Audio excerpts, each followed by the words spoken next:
history. Recently I spoke about the refugee situation that I encountered in Adelaide, and that is also throughout Australia. I'm still expecting some people over there to send me some videos, so in due course I'll be able to present those to you and have some more insights into that refugee situation. So assisting those people and being concerned about those people is also our mission, and also our mission to, in any way that we can, to put pressure on politicians and civil servants to be more humane and more compassionate to people. So whatever the political situation with these refugees, they are human beings, as I said.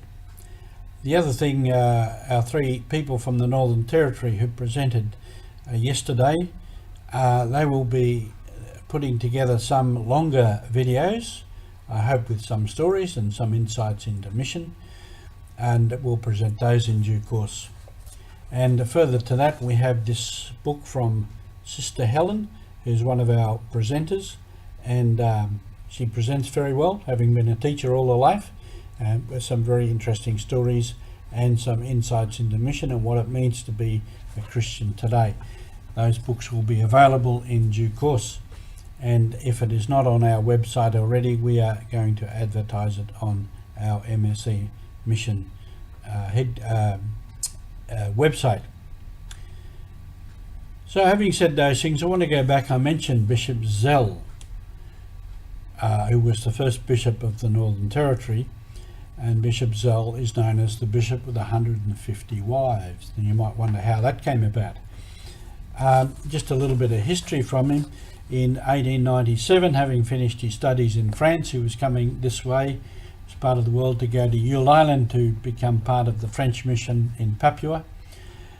And he got waylaid here for a few years to teach in our seminary here in the monastery, because that was where we had our seminarians at the time, in the early days.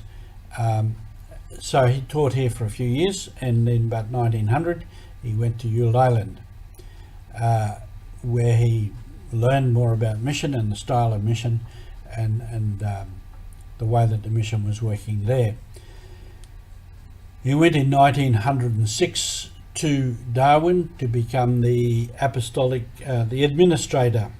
apostolic administrator of the Northern Territory, which was then called the Diocese of Victoria Palmerston. It had previously been the Diocese of Essington under the Jesuits. So at a few years later, he got another priest to help him in the Northern Territory. He had been the only priest in the Northern Territory. Another priest came, so he installed him in Darwin, and Bishop Gsell himself went to Bathurst Island to minister to those people and begin a mission there.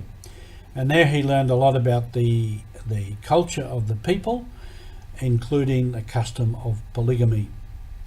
And I think briefly that was if an older man who already had a number of wives wanted another younger woman, then he would demand that she become one of his wives. And sometimes these younger women didn't like, and so some of them ran away to the sisters, and the sisters took the matter to the bishop. So knowing the culture, he set about then he would purchase the marriage rights of those young women, and they would perhaps work for the mission, go to school, and then they could marry a younger man of their choice. And so over the years he did this for 150 young women.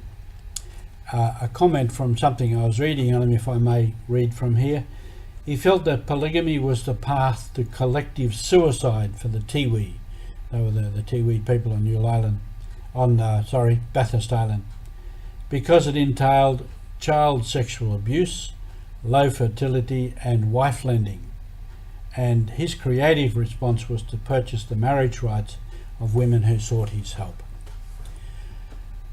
So this was, now in this, he was criticised by a number of anthropologists who had been doing study of Aboriginal groups throughout the Northern Territory and other parts of Australia.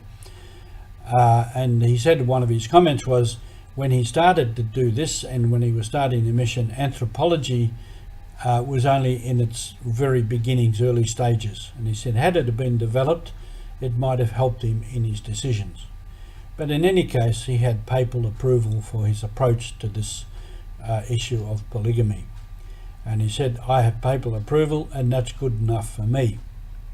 And so he went that way until he retired, and he died here at Kensington, was buried at Douglas Park, our place where most of our people and men are buried, and then later his remains were transferred to Darwin, where he is honoured as the first bishop and a great man and a great missionary.